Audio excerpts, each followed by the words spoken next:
ನೋಡಿ, ರಾಷ್ಟ್ರ ಮಟ್ಟದಲ್ಲಿ ಬರ್ತಾ ಇರೋ ಮೊಟ್ಟ ಮೊದಲ ಸ್ಪರ್ಧಾತ್ಮಕ ಪರೀಕ್ಷೆ ಹಾಗೂ UPSC ತಯಾರಿಯ ಮೊದಲನೇ ಹೆಜ್ಜೆಯೇ ನವೋದಯ ಪರೀಕ್ಷೆ. ಸಾಮಾನ್ಯವಾಗಿ ನವೋದಯ ಪರೀಕ್ಷೆನ 5ನೇ ಕ್ಲಾಸಲ್ಲಿ ಓದ್ತಾ ಇರೋ ಮಕ್ಕಳು ಬರೀತಾರೆ. ಆಲ್ರೆಡಿ ಈ ವರ್ಷ 5ನೇ ಕ್ಲಾಸಲ್ಲಿ ಓದ್ತಾ ಇರೋ ಮಕ್ಕಳು ಆಲ್ರೆಡಿ ಎಕ್ಸಾಮ್ ಬರೀತಾ ಇದ್ದಾರೆ. ನೆಕ್ಸ್ಟ್ 4ನೇ ಕ್ಲಾಸಲ್ಲಿ ಯಾರ್ಯಾರು ಓದ್ತಾ ಇದ್ದೀರಾ, ಪೂರ್ತಿ ರಾಜ್ಯದಲ್ಲಿ ಸುಮಾರು 8.5 ಲಕ್ಷಕ್ಕಿಂತ ಹೆಚ್ಚು ಮಕ್ಕಳು 4ನೇ ಕ್ಲಾಸಲ್ಲಿ ಓದ್ತಾ ಇದ್ದಾರೆ. ನೀವೆಲ್ಲ ಮುಂದಿನ ವರ್ಷ ತಪ್ಪದಂತೆ ನವೋದಯ ಪರೀಕ್ಷೆ ಬರೀರಿ. ಏನಕ್ಕೆ ಅಂದ್ರೆ ನವೋದಯ ಪರೀಕ್ಷೆ ಏನಕ್ಕೆ ಬರಿಬೇಕು ಅಂದ್ರೆ ಅಲ್ಲಿ ಇರೋದು ಸೀಟು ಕಡಿಮೆನೆ ಆಯ್ತಾ. ಟೋಟಲ್ ಆಗಿ 2500 ಸೀಟ್ ಏನೋ ಇದೆ ಪೂರ್ತಿ ರಾಜ್ಯದಲ್ಲಿ. ಆದ್ರೆ ಎಕ್ಸಾಮ್ ಬರೀತಾ ಇರೋ ಮಕ್ಕಳ ಸಂಖ್ಯೆ ಸುಮಾರು 90,000 ಜನ ಇದೆ ಆಯ್ತಾ.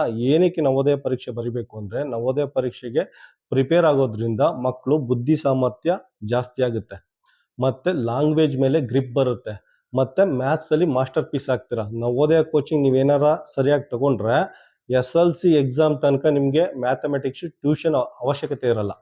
SLC ತನಕ ಮ್ಯಾಥಮೆಟಿಕ್ಸ್ ಟ್ಯೂಷನ್ ಅಗತ್ಯ ಇರಲ್ಲ, ಮತ್ತೆ ಬೇರೆ ಲ್ಯಾಂಗ್ವೇಜ್ ಅಷ್ಟೇ ಟ್ಯೂಷನ್ ಅಗತ್ಯ ಇರಲ್ಲ, ಮತ್ತೆ SLC ಯಾವುದೇ ಕಾರಣಕ್ಕೂ ನೀವು ಫೇಲ್ ಆಗಲ್ಲ. ಅದಕ್ಕೋಸ್ಕರ ನೀವು ನವೋದಯ ಪರೀಕ್ಷೆನ ತಗೊಂಡು ತಯಾರಿನ ಈಗಿನಿಂದ ಶುರು ಮಾಡಬೇಕು.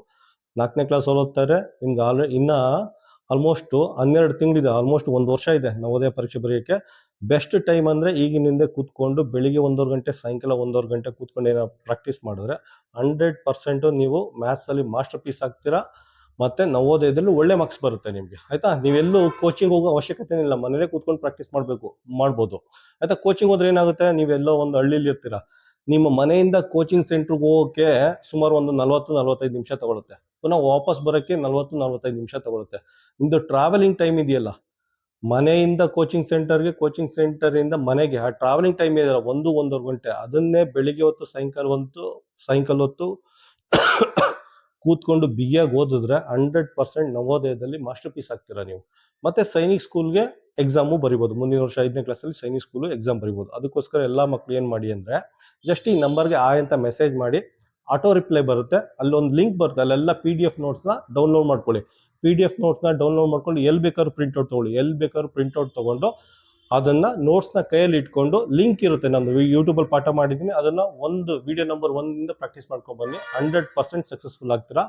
ಲಾಸ್ಟ್ ಟೈಮು 8 ಮಕ್ಕಳು ಪಾಸ್ ಆಗಿದ್ದಾರೆ, ಈ ವರ್ಷ ಅದಕ್ಕಿಂತ ಜಾಸ್ತಿ ಮಕ್ಕಳು ಪಾಸ್ ಆಗ್ತಾ ಇದ್ದಾರೆ. ಮತ್ತೆ ಹುಡುಗ ಹೇಳಿದ್ದಾನೆ, ಲಾಸ್ಟ್ ಹೊಳೆ ನರಸೀಪುರದಲ್ಲಿ ಒಂದು ಹುಡುಗ ಎಲ್ಲೂ ಕೋಚಿಂಗ್ ಹೋಗಿಲ್ಲ ಆಯ್ತಾ, ಮನೇಲೆ ಕೂತ್ಕೊಂಡು ಓದಿ 80 ಕ್ವಶನ್ಗೆ ಆಯ್ತಾ 77 ಆನ್ಸರ್ ಮಾಡಿದ್ದಾರೆ. ಬರೀ 3 ಕ್ವಶನ್ ಮಿಸ್ಟೇಕ್ ಮಾಡಿದ್ರು, ಆ ಹುಡುಗ 100% ಕ್ವಾಲಿಫೈ ಆಗ್ತಾರೆ. ಸೊ ನೀವು ಅಷ್ಟೇ ಆಯ್ತಾ. ಆಲ್ರೆಡಿ ಇದು ಟೆಸ್ಟ್ ಆಗಿದೆ, ಟ್ರೈಡ್ ಆಗಿದೆ ಆಯ್ತಾ. ಟೆಸ್ಟೆಡ್, ಟ್ರೈಡ್ ಮತ್ತೆ ಟ್ರಸ್ಟೆಡ್ ವರ್ಷನ್ ಇದು ಆಯ್ತಾ. ನೀವು ಮನೇಲೆ ಕೂತ್ಕೊಂಡು ಓದಿ 100% ನೀವು ದುಡ್ಡು ಉಳಿಯುತ್ತೆ ನಿಮಗೆ. ಕೋಚಿಂಗ್ ಸೆಂಟರ್ಗೆ ಹೋಗೋದು ಇದೆಯಲ್ಲ, ಅಲ್ಲೊಂದಷ್ಟು 10,000-15,000 ಸಾವಿರ ಫೀಸ್ ಹೋಗುತ್ತೆ, ಮತ್ತೆ ನಿಮ್ದು ಪೆಟ್ರೋಲ್ ಚಾರ್ಜ್ ಇದೆಯಲ್ಲ ಅಲ್ಲಿಂದ ಇಲ್ಲಿಗೆ ಅದು ಉಳಿಯುತ್ತೆ ನಿಮ್ದು, ಮತ್ತೆ ನಿಮ್ಮ ಪೇರೆಂಟು ಟೈಮ್ ಉಳಿಯುತ್ತೆ ಮನೇಲೆ ಕೂತ್ಕೊಂಡು ಓದೋದ್ರಿಂದ ಆಯ್ತಾ. ಬೇಕು ಅಂದ್ರೆ PDF ನೋಟ್ಸ್ ತಗೊಳ್ಳಿ, ಇಲ್ಲ ಒರಿಜಿನಲ್ ಬುಕ್ಕು ಇದೆ ನನ್ನ ಹತ್ರ, ಅದನ್ನು ಪರ್ಚೇಸ್ ಮಾಡ್ಕೊಂಡು ಮಾಡ್ಬೋದು. ಈ ರೀತಿ 8 ಒರಿಜಿನಲ್ ಬುಕ್ಸ್ ಇದೆ ಆಯ್ತಾ. ಇದನ್ನ ಪರ್ಚೇಸ್ ಮಾಡ್ಕೊಂಡು ಬೇಕಾದ್ರೆ ಪ್ರಾಕ್ಟೀಸ್ ಮಾಡ್ಕೋಬಹುದು ಆಯ್ತಾ. ಇಲ್ಲಿ ನೋಡಿ, ಬುಕ್ ನಂಬರ್ 1 ಇದೆ, ಬುಕ್ ನಂಬರ್ 1 ಪರ್ಚೇಸ್ ಮಾಡ್ಕೊಳ್ಳಿ, ವಿಡಿಯೋ ನಂಬರ್ 1 ಪ್ರಾಕ್ಟೀಸ್ ಮಾಡಿ.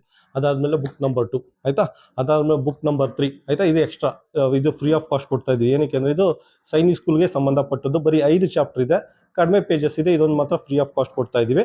ಆದ್ರೆ ಮ್ಯಾಥ್ಸ್ ಪ್ರಾಕ್ಟೀಸ್ ಮಾಡಿ, 3 ಬುಕ್ ಜಸ್ಟ್ 1 ವಾರ ಜಾಸ್ತಿ ಟೈಮ್ ತಗೊಳುತ್ತೆ ಅಷ್ಟೇನೆ. ಇದೇನೋ ತಗೊಂಡ್ರೆ ಮ್ಯಾಥಮೆಟಿಕ್ಸ್ ಫೌಂಡೇಶನ್ ಆಗುತ್ತೆ ನಿಮ್ಗೆ, SLC ತನಕ ನಿಮ್ ಯಾರನ್ನೂ ಟಚ್ ಮಾಡೋಕ್ಕಾಗಲ್ಲ. ಅದಾದ್ಮೇಲೆ ಬುಕ್ ನಂಬರ್ 4 ಅಲ್ಲಿ 25 ಮಾಡೆಲ್ ಕ್ವಶನ್ ಪೇಪರ್ ಇದೆ ಆಯ್ತಾ. ಬುಕ್ ನಂಬರ್ 5 ಅಲ್ಲಿ ಇನ್ನೊಂದು 25 ಮಾಡೆಲ್ ಕ್ವಶನ್ ಪೇಪರ್ ಇದೆ. ಇಷ್ಟು ಮಾಡಿದ್ರೆ ಸಾಕಾಗುತ್ತೆ ನೀವು. ಮತ್ತೆ ಬುಕ್ ನಂಬರ್ 6 ಇದೆ, ಬುಕ್ ನಂಬರ್ 6 ಮೆಂಟಲ್ ಎಬಿಲಿಟಿ, ಇದರಲ್ಲಿ 2 ಬುಕ್ ಇದೆ, ಇದ್ರೊಳಗಡೆ 2 ಬುಕ್ ಇದೆ, ಅದೇ ಬೇಕಾದಷ್ಟು ನಿಮ್ಗೆ. ಅದಾದ್ಮೇಲೆ ಪ್ಯಾಸೇಜ್ 2 ಲ್ಯಾಂಗ್ವೇಜ್ ಅಲ್ಲಿ ಇದೆ ಆಯ್ತಾ, 2 ಲ್ಯಾಂಗ್ವೇಜ್ ಅಲ್ಲಿ ಇದೆ, ಎಡಗಡೆ ಕನ್ನಡ ಬಲಗಡೆ ಇಂಗ್ಲಿಷ್ ಆಯ್ತಾ. ಕನ್ನಡ ಮೀಡಿಯಂ ಮಕ್ಕಳು ಆಯ್ತಾ, ಇಂಗ್ಲಿಷ್ ಏನೋ ಓದಿದ್ರೆ ಮಕ್ಕಳಿಗೆ ಇಂಗ್ಲಿಷ್ ಇಂಪ್ರೂವ್ ಆಗುತ್ತೆ.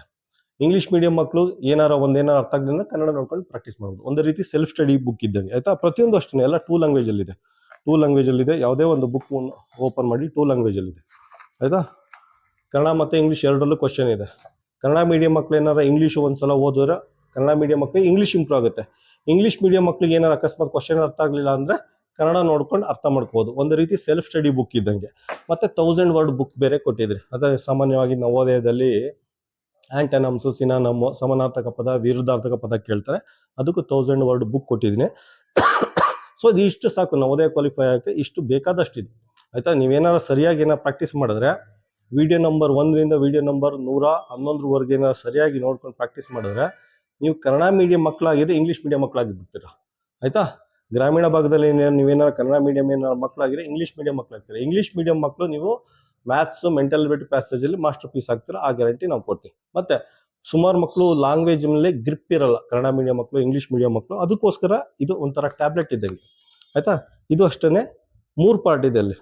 ಫಸ್ಟ್ ಇಂಗ್ಲೀಷ್ ವರ್ಡ್ ಇದೆ ಆಯಿತಾ, ಫಸ್ಟ್ ಪೇಜ್ ಓಪನ್ ಮಾಡ್ತೀನಿ. ಫಸ್ಟ್ ಇದಿದೆ ಏಬಲ್ ಅಬ್ಯಾಂಡನ್ ಅಂತ, ಏಬಲ್ ABLE ಏಬಲ್ ಅಂತ ಇಂಗ್ಲೀಷಲ್ಲಿ ಓದ್ಕೋಬೋದು. ಅದು ಪ್ರೊನೌನ್ಸಿಯೇಷನ್ ಕನ್ನಡದಲ್ಲಿದೆ, ಅದ್ರ ಮೀನಿಂಗು ಕನ್ನಡದಲ್ಲಿದೆ. ಒಂದು ಕಡೆ ಪ್ರೊನೌನ್ಸಿಯೇಷನ್ ಇದೆ, ಇನ್ನೊಂದು ಕಡೆ ಇದಿದೆ, ಅದರ ಅರ್ಥ ಇದೆ. ಸೊ ಮಕ್ಕಳಿಗೆ ಪ್ಯಾಸೇಜ್ ಮೇಲೆ ಗ್ರಿಪ್ ಬರುತ್ತೆ. ಮತ್ತು ಕನ್ನಡ ಇಂಗ್ಲೀಷು ಒಂದು ಸಲ ಇದನ್ನ ನೀಟಾಗಿ ಓದಿ ಅರ್ಥ ಮಾಡ್ಕೊಂಡು ಕಲ್ತ್ಕೊಂಡ್ರೆ ಹೇಳಿದ್ನಲ್ಲ SLC ಯಾವುದೇ ಟ್ಯೂಷನ್ ಅಗತ್ಯ ಇರಲ್ಲ. ನಿಮಗೆ ಗೊತ್ತಾಗುತ್ತೆ, ನವೋದಯ ಕೋಚಿಂಗ್ ತಗೊಂಡಿರೋ ಮಕ್ಕಳು ಕೋಚಿಂಗ್ ತಗೊಂಡಿಲ್ವಲ್ಲ ಆ ಮಕ್ಳ ಮಧ್ಯ ನೋಡಿದ್ರೆ ಗೊತ್ತಾಗುತ್ತೆ ನಿಮಗೆ. 1-2 ಸಲ ಮಾತಾಡೋದು ಅಥವಾ ಏನಾರು ಓದಿಸೋದು ನೋಡಿದ್ರೆ ಗೊತ್ತಾಗುತ್ತೆ ಈ ಮಕ್ಕಳು ಕೋಚಿಂಗ್ ತಗೊಂಡಿದ್ರೆ, ಈ ಮಕ್ಕಳು ಕೋಚಿಂಗ್ ತಗೊಂಡಿಲ್ಲ ಅಂದ್ಬಿಟ್ಟು. ಆ ಕಾನ್ಫಿಡೆನ್ಸಲ್ಲಿ ಹೇಳ್ತಾ ಇದ್ದೀನಿ ಆಯಿತಾ. ನೀವು ನವೋದಯ ಕ್ವಾಲಿಫೈ ಆಗಲಿಲ್ಲ ಅಂದ್ರೂ ಪರವಾಗಿಲ್ಲ, ಮ್ಯಾಥ್ಸಲ್ಲಿ ಮಾಸ್ಟರ್ ಪೀಸ್ ಆಗ್ತೀರಾ. ಮೆಂಟಲ್ ಎಬಿಲಿಟಿ ಬುದ್ಧಿ ಸಾಮರ್ಥ್ಯ ಜಾಸ್ತಿ ಆಗುತ್ತೆ, ಪ್ಯಾಸೇಜ್ ಮೇಲೆ ಗ್ರಿಪ್ ಬರುತ್ತೆ. ನಿಮಗೆಲ್ಲ ಗೊತ್ತಿದೆ ನವೋದಯ ಸೀಟ್ ಎಷ್ಟು ಗೊತ್ತಾ. ಫಾರ್ ಎಕ್ಸಾಂಪಲ್ ಪ್ರತಿಯೊಂದು ಜಿಲ್ಲೆಯಲ್ಲೂ ಅಷ್ಟೇ, ಮಂಡ್ಯದಲ್ಲಿ ಇರೋದು 80 ಸೀಟು, ಎಕ್ಸಾಮ್ ಬರೀತಾ ಇರೋದು 3500 ಮಕ್ಕಳು. ಇರೋ 80 ಸೀಟ್ಗೆ 3500 ಮಕ್ಕಳು ಬರೀತಾ ಇದ್ದಾರೆ ಆಯಿತಾ. ಕಾಂಪಿಟೇಷನ್ ತುಂಬ ಟಫ್ ಇರುತ್ತೆ.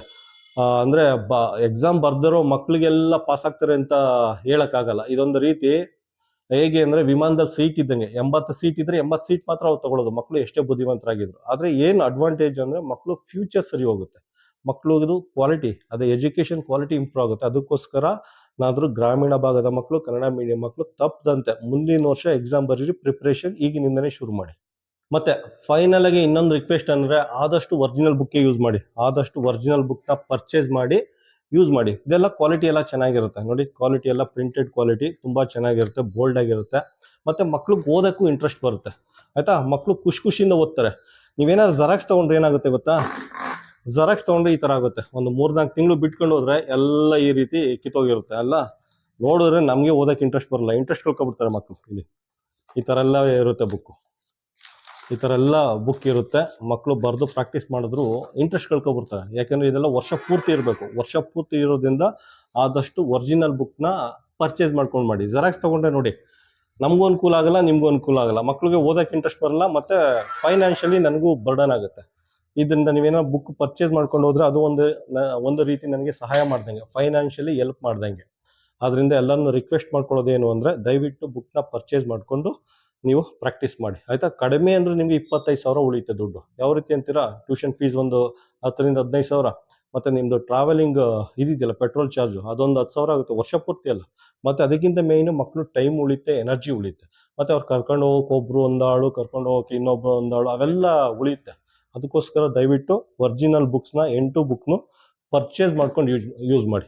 ಮತ್ತು ನಾನು ಯಾವ ವೀಡಿಯೋನೂ ಲಾಕ್ ಮಾಡಿಲ್ಲ, ನೀವು ಸಬ್ಸ್ಕ್ರಿಪ್ಷನ್ ಫೀಸ್ ಪೇ ಮಾಡೋ ಅವಶ್ಯಕತೆ ಇಲ್ಲ. ಯೂಟ್ಯೂಬಲ್ಲಿ ಸಬ್ಸ್ಕ್ರಿಪ್ಷನ್ ಫೀಸ್ ಅಂತ ಬರುತ್ತೆ, ಅದನ್ನು ₹1 ಪೇ ಮಾಡೋ ಅವಶ್ಯಕತೆ ಇಲ್ಲ. ಒಂದು ವೀಡಿಯೋನೂ ಲಾಕ್ ಮಾಡಿಲ್ಲ ಆಯಿತಾ, ಒಂದು ವೀಡಿಯೋನೂ ಲಾಕ್ ಮಾಡಿಲ್ಲ. ಅದರಿಂದ ದಯವಿಟ್ಟು ಒರಿಜಿನಲ್ ಬುಕ್ನ ಪರ್ಚೇಸ್ ಮಾಡಿಕೊಂಡು ನೀವು ಯೂಸ್ ಮಾಡಿ. ಅದರಿಂದ ನನಗೂ ಫೈನಾನ್ಷಿಯಲಿ ಹೆಲ್ಪ್ ಆಗುತ್ತೆ, ಒಂದು ಸ್ವಲ್ಪ ಫೈನಾನ್ಷಿಯಲಿ ಉಸಿರಾಡ್ಬೋದು, ಮತ್ತು ಮಕ್ಳಿಗೂ ಓದೋಕ್ಕೆ ಇಂಟ್ರೆಸ್ಟ್ ಬರುತ್ತೆ. ಈ ರೀತಿ ಕ್ವಾಲಿಟಿ ಬುಕ್ ಇದ್ದರೆ ಮಕ್ಳಿಗೂ ಓದೋಕ್ಕೆ ಇಂಟ್ರೆಸ್ಟ್ ಬರುತ್ತೆ. ಅದರಿಂದ ಫೈನಲ್ ಆಗಿ ನಿಮ್ಮ ರಿಕ್ವೆಸ್ಟ್ ಅಂದರೆ ದಯವಿಟ್ಟು ಬುಕ್ನ ಪರ್ಚೇಸ್ ಮಾಡಿಕೊಂಡು ಯೂಸ್ ಮಾಡಿ. Thank you.